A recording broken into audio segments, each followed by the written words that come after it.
Hello friends, कसे आहात तुम्ही? आय होप तुम्ही सगळे सुखी आणि स्वस्त असाल.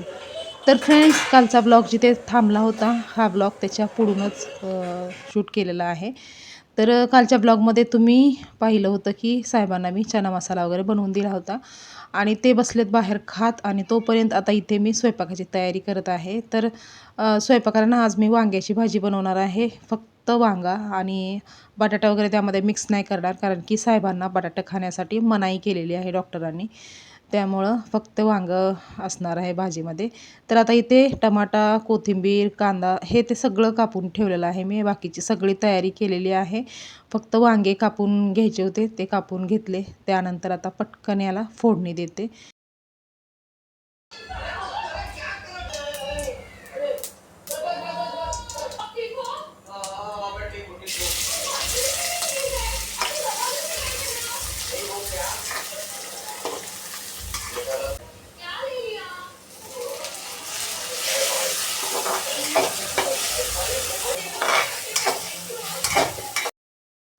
तर आता इथे कांदा, टोमॅटो वगैरे सगळं फ्राय झालेलं आहे व्यवस्थित. त्यानंतर त्याच्यामध्ये मी टाकणार आहे काळं तिखट. तर काळं तिखट ना 3 चमचे टाकले तरी पण भाजी ना एवढी तिखट झालीच नव्हती. कारण की ना या बारीची जी चटणी आहे ना, ती एकदम सपक आहे. म्हणजे मिरच्या बरोबर नव्हत्या वाटतं. तर एकदम सपक आहे आणि टेस्टी मात्र भरपूर आहे, पण सपक आहे चटणी. त्यामुळं थोडीशी जास्ती टाकावी लागते. तर चटणी टाकली, त्यानंतर धना पावडर, थोडंसं जिरा पावडर, हळद हे सगळं टाकून त्यामध्ये वांगे मिक्स केले, हे कटिंग केलेले आणि त्यानंतर ना शेंगदाण्याचं कूट टाकलं. तर फक्त शेंगदाण्याचं कूट नव्हतं, तर त्या शेंगदाण्याच्या कूटमध्ये ना मी थोडंसं लसूण पण मिक्स केला होता. कारण की मी याच्यामध्ये अद्रक लसणाची पेस्ट टाकली नव्हती ना भाजी करताना. त्यामुळं मग मी ना जे शेंगदाण्याचं कूट होतं थोडंसं म्हणजे जारमध्ये थोडंसं शेंगदाण्याचं कूट घेतलं आणि त्यामध्ये 4-5 लसणाच्या पाकळ्या टाकल्या आणि ते सगळं एकदम वाटून घेतलं आणि अशा पद्धतीने पण केलं खूप टेस्टी भाजी होते. तर आता इथे ना चपात्याचं पीठ तर मी अगोदरच मळून ठेवलं होतं. डाळ भात पण रेडी झालेली आहे आणि आता वांग्याची भाजी पण फोडणी दिलेली आहे. तर आता वांग्याची भाजी शिजेपर्यंत मी इथे पटापट चपात्या करून घेते. आणि आजकाल म्हणजे साहेबांसाठी ना थोडंसं लवकर स्वयंपाक करायला सांगितलं आहे. म्हणजे 7-7:30 पर्यंत जेवणं झाली पाहिजे अशा दरम्यान. मग स्वयंपाक ना लवकर आवरायचा होता, त्यामुळं मी पटापट सगळं करत होते. आणि आता पटकन ही भाजी शिजते ना तोपर्यंत एखादी चपाती जरी झाली ना तरी बस झालं. कारण की साहेब बोलले की मी आता चणे वगैरे खाल्लेत, त्यामुळं जास्ती जेवणार नाही. खाल्लो तर एखादी चपाती खाईन. त्यामुळं मग आता एकच चपाती शेकून त्यांना देते. आणि शुगर होऊ नये म्हणून त्यांना जे जे काही म्हणजे सांगितलेलं आहे ते आम्ही सगळं व्यवस्थित करणार आहे. म्हणजे चालणं वगैरे असलं पाहिजे. त्यामुळं ना आता पटकन हे चपात्या वगैरे बनवून झाल्या की मग पटकन जेवायला घेणार आणि अगोदर साहेबांचं जेवण झालं पाहिजे, कारण की त्यांना शतपावली करायला बाहेर जायचं आहे. त्यामुळं त्यांना अगोदर जेवण देते आणि तोपर्यंत मग वैभवदादा आला की मग सगळेजण बसतो आम्ही जेवण करायला. आणि मी, अनुताई, वैभवदादा आम्ही नंतरनं करू जेवण. पण साहेबांना थोडंसं लवकर जेवायला सांगितलं आहे डॉक्टरने, त्यामुळं त्यांच्यासाठी फक्त एक ताट तयार करते.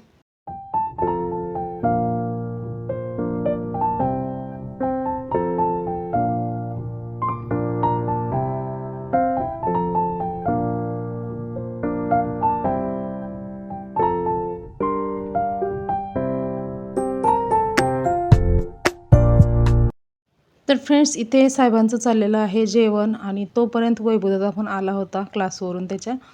आणि भाजी ना थोडंसं म्हणजे आळणी बनव म्हणून सांगितलं होतं साहेबांनी, त्यामुळं ना थोडंसं मीठ कमी टाकलं होतं मी. तर वैभवदादा म्हणत होता टेस्ट वेगळीच लागते कशी गेली ही भाजी, कारण की मीठ थोडंसं कमी होतं ना. तर आज मी म्हणजे जेवणामध्ये थोडंसं मीठ कमीच वापरणार आहे. तर म्हणजे साहेबांनी सांगितलं तसं, त्यामुळं. आणि त्यांचं जेवण चालू होतं, तर तोपर्यंत इथे मी त्यांना शेंगा फोडून देत होते भुईमुगाच्या. त्यांना आवडतं शेंगदाणे खायला जेवताना वगैरे. तर वैभवदादा आता पटकन फ्रेश होईल, त्यानंतर मग आम्ही तिघंजणं पण जेवण करू आणि मग आम्ही जाणार आहे सगळेजणं शतपावली करायला. तर असं तर आम्ही कंटाळा करून बसलो होतो, पण नंतर विचार केला की जाऊया. जरा जास्त टाकत लागते.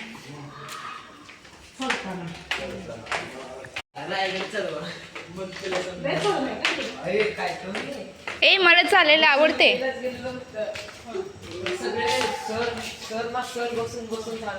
ए हट. तुझा भाऊ.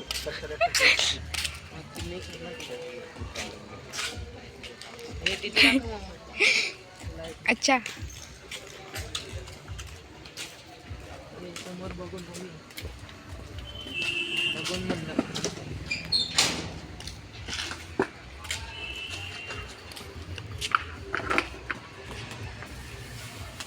ह्याचे डोळे कसे दिसायला लागलेत कुत्र्यांचे. मम्मी तुझ्या मागास आले त्या. बंद करते. हे जवळ यायला लागले ते. एवढं नाही तो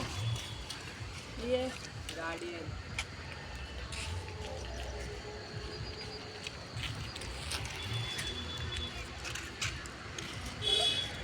तुम्हाला या वायरीच्या इकडेच काय भेटते बसायला?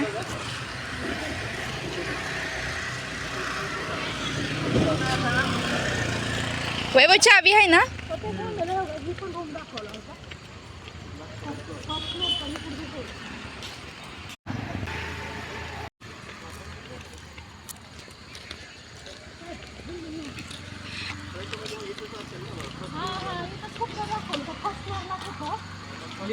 बांधलं होतं का?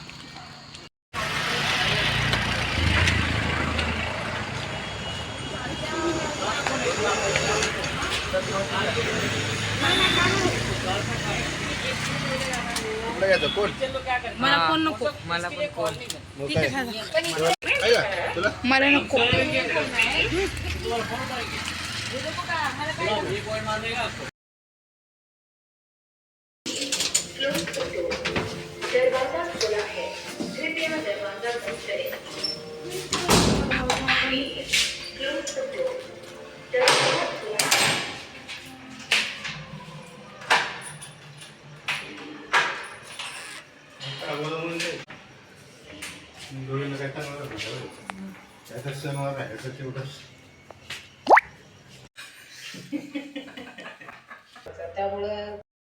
तर फ्रेंड्स, आता हा व्हिडिओ आहे त्याच्या पुढच्या दिवसाचा. तर दुपारच्या वाजलेल्या आहेत 12:30 आणि इथे आम्ही जेवण करायला बसत आहोत दोघीजणी. कारण की वैभवदादा गेला आहे शाळेमध्ये. तर आता आम्ही जेवण घेतो. सकाळचा नाश्ता वगैरे झाला होता वेळेवरती, त्यामुळं थोडंसं लवकरच भूक लागली. नाहीतर ना कधी कधी असं उशीर होतो जेवायला वगैरे.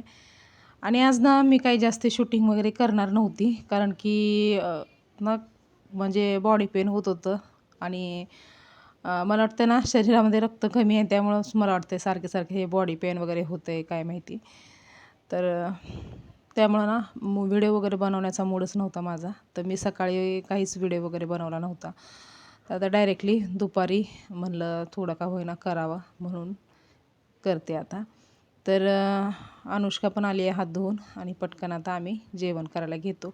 आणि एकदाशी जेवण वगैरे केलं ना त्यानंतर मी करणार आहे आराम. कारण सकाळची जे काही कामं असतात ते तर झालेले आहेत ऑलरेडी. घर पूर्ण स्वच्छ झालेलं आहे, कपडे भांडे हे ते सगळं झालेलं आहे. तर ना आता दुसरं काही एक्स्ट्रा वगैरे काम करणार नाही. कारण की कधी कधी ना तब्येत खराब असली की मग ना जास्ती पण एकदम आपल्या बॉडीला लोड नसतं द्यायचा. कारण की हां, जेवढं होतं तेवढं काम करायचं. होत नसेल तर जास्ती लोड नाही द्यायचा, एवढं मला वाटतं. त्यामुळं आज मी काही एक्स्ट्रा कामं वगैरे काही करणार नाही. तर आता जेवण केलं की डायरेक्टली आराम करणार आहे.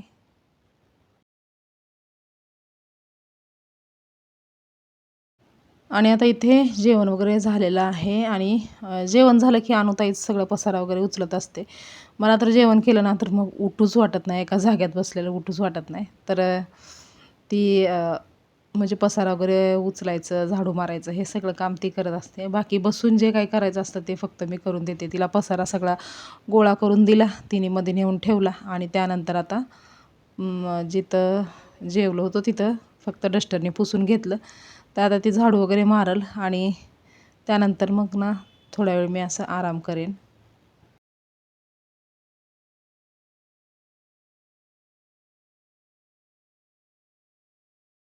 आणि ना फ्रेंड्स, थंडीच्या दिवसामध्ये हे पाण्यात पहाटे पहाटे उठून पाण्यामध्ये काम करायचं हे ते, त्यामुळं पण बॉडी पेन होत असेल माहीत नाही, आणि रक्त कमी असल्यामुळे पण होत असेल. म्हणजे हे सगळे कारणं आहेत त्या. आणि ना आता एवढं दुपार झालेली आहे तरीसुद्धा थंडी वाजत होती, म्हणून मी ना इथे बाल्कनीच्या बाजूलाच उशी टाकली आणि झोपली, कारण की इथे ऊन येत होतं पूर्ण. आणि उन्हामध्ये ना जरा बरं वाटतं ह्या दिवसामध्ये, थंडीच्या दिवसामध्ये उन्हामध्ये जेवढं बसेल तेवढं बरं वाटतं.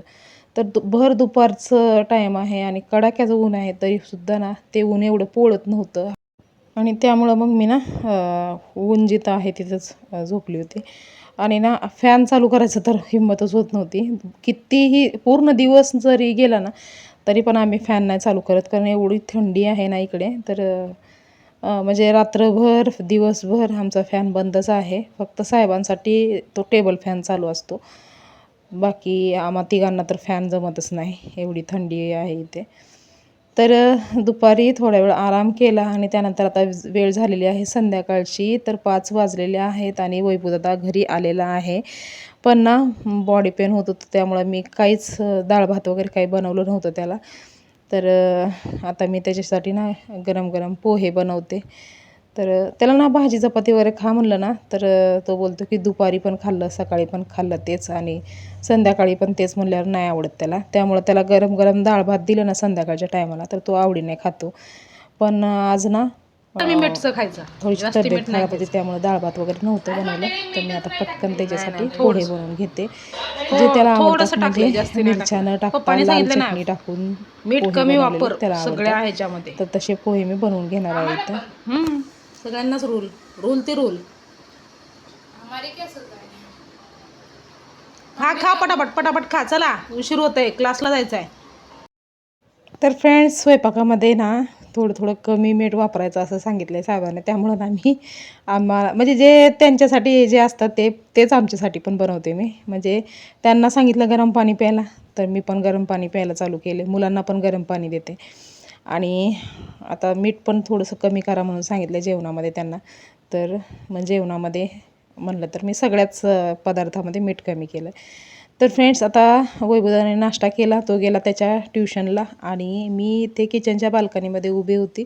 तर गार्डनमध्ये मुलं वगैरे खेळत होते, आणि मी ना बसून बसून अनुताईला चपात्याचं पीठ फक्त मळून दिलं. बाकीचा सगळा स्वयंपाक तिनेच केला, म्हणजे डाळ भात वगैरे, चपात्या लाटणं शेकणं हे सगळं तिनेच केलं. तर म्हणजे तब्येत खराब होती त्यामुळं. तर फ्रेंड्स, वाजलेले आहेत 7 आणि आज साहेब काही येणार नाहीत असं त्यांनी सांगितलं आहे फोन करून. त्यामुळं आता आमच्या तिघांसाठीच स्वयंपाक बनवायचा होता. तर आता अनुताई चालू आहे स्वयंपाक बनवणं. आणि फ्रेंड्स, आता हा व्हिडिओ इथेच थांबवते. हा व्हिडिओ कसा वाटला हे कमेंट करून सांगायला विसरू नका. व्हिडिओ आवडला असेल तर लाईक करा, शेअर करा. चॅनलवर जर नवीन असाल तर चॅनलला सबस्क्राईब करायला विसरू नका. भेटूया पुन्हा लवकरच. तोपर्यंत बाय.